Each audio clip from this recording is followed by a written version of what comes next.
காங்கிரஸ் தாவேகாவில் இணைந்ததன் மூலமாக பாஜக எதிர்ப்பு அப்படிங்கிற அந்த ஸ்டாண்ட் வந்து குறையும்னு நீங்க நினைக்கிறீங்களா?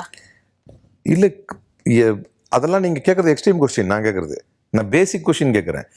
இப்படியெல்லாம் நாம் பாஜகவை எதிர்த்தோமே, எதனால் எதிர்த்தோம் அப்படின்னா, அதிகாரம் முக்கியமா கொள்கை முக்கியமா அப்படின்னும் போது கொள்கைக்கு முக்கியத்துவம் கொடுத்தோம். அவங்க அதிகாரத்துக்கு முக்கியத்துவம் கொடுத்தாங்க. இன்னைக்கு நம்ம தமிழ்நாட்டில் இப்போ நீங்கள் கேட்ட கொஸ்டினுக்கு வரேன், அதிகாரம் முக்கியமா கொள்கைக்கு முக்கியத்துவமா அப்படின்னா, நம்ம என்றைக்குமே அதிகாரத்துக்கு முக்கியத்துவம் கொடுத்ததில்லை அப்படின்னு ஒரு வாதத்துக்கு சொன்னால் சரி, அக்செப்ட் பண்ணிக்கலாம்.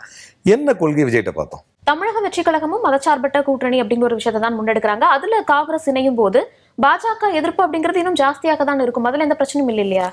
தமிழக வெற்றி கழகம் மதசார்பற்ற கொள்கை என்று எந்த இடத்தில் ஓப்பனாக டிக்ளேர் பண்ணாங்கன்ற ஒரு கொஷினை வச்சுட்டு நீங்கள் மதசார்பற்ற, நான் இது இப்படி கூட சொல்கிறேனே, முதல்ல மரியாதைக்குரிய விஜய் அவர்கள் வந்து தன்னுடைய கொள்கை தலைவர்கள் அறிவிக்கும் போது பெரியார் பேரை சொன்னார் மாநாட்டில்.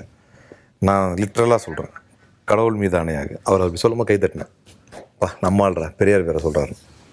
நீங்கள் பெரியார் பேரை சொல்கிறது முக்கியம் இல்லை, நீங்கள் மதசார்பற்று நிற்கிறேன்னு சொல்கிறது முக்கியம் இல்லை, அதற்கான நிர்பந்தங்கள் சூழல்கள் கட்டாயங்கள் அமையும்ல, அப்போ நீங்கள் ப்ரூவ் பண்ணணும் அதில் நிற்கிறீங்களா அந்த வேல்யூஸில். இப்போ வந்த சூழ்நிலையில கூட இடதுசாரிகள் விசிகா உட்பட அந்த கூட்டணிகளை தானே தாவேகா தனக்கு ஆதரவாக இருக்கக்கூடிய அந்த ஒரு சூழ்நிலை அப்படிங்கிறது உருவாகுது. இது அசிங்கம், தாவேகா பண்ணியிருக்கிறது அசிங்கம், அருவறுப்பு, ஜனநாயக விரோதம்.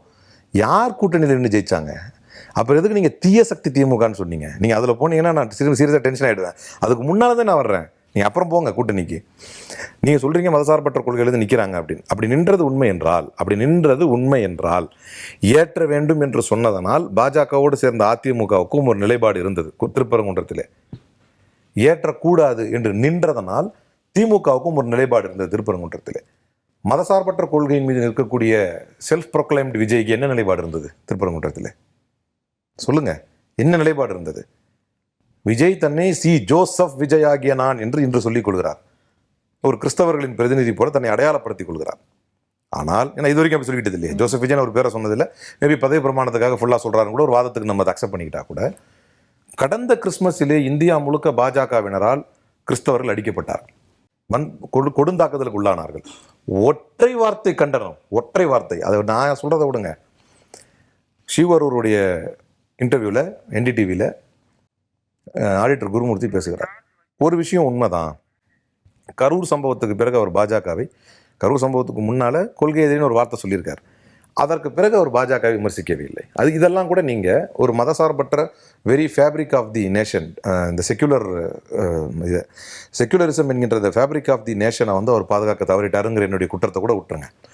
தன்னுடைய சொந்த திரைப்படத்துக்கு பாஜகவால் தான் நெருக்கடி வந்தது என்று ஏதாவது ஒரு இடத்தில் பேசினாரா? அதை கூட விட்டுருங்க.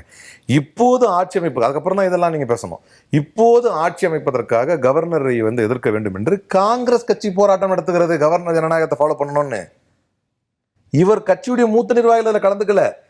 இவர் ஒரு ஆதரவு ட்வீட் கூட போடல, இவர் ஒரு ஆதரவு பதிவு கூட போடல. அந்த அளவுக்கு பாசிசத்தை பார்த்து பயப்படக்கூடியவர் வந்து மதசார்பற்ற கொள்கையில் இருக்கிறாருன்னு வாயில சொல்றது மதசார்பற்ற கொள்கை. நடைமுறையில காட்டுறதும், அந்த நடைமுறை நீங்க காட்டும் போது வரக்கூடிய கஷ்டங்களையும் நஷ்டங்களையும் எதிர்ப்புகளையும் நெருக்கடிகளையும் சமாளிப்பதில் தான் இருக்கிறது. அது சமாளித்த ட்ராக் ரெக்கார்டு உள்ள கட்சி திமுக. எவ்வளவோ பார்த்தாச்சு வரலாற்று. என் கட்சியில் வந்து சேருன்னு என்ன சொன்னாங்கன்னு செந்தில் பாலாஜி வந்து கோர்ட்லேயே சொன்னார், கபில் சிபிலை வச்சு. இதெல்லாம் அந்த 1-2 நெருக்கடிகள். டாஸ்மாக் விஷயத்தில் வந்து எப்படியாவது லாக் பண்ணணும்னு முடிவு எடுத்து பண்ணும்போது சுப்ரீம் கோர்ட் வந்து நீ எப்படி உள்ள போன டாக்குமெண்ட்ஸ் எப்படி எடுத்துன்னு கேட்டுச்சு. ஒரு அரசை வந்து டீஸ்டெபிலைஸ் பண்ணணுன்றதுக்காக எவ்வளோ முயற்சி எடுத்தார்கள்.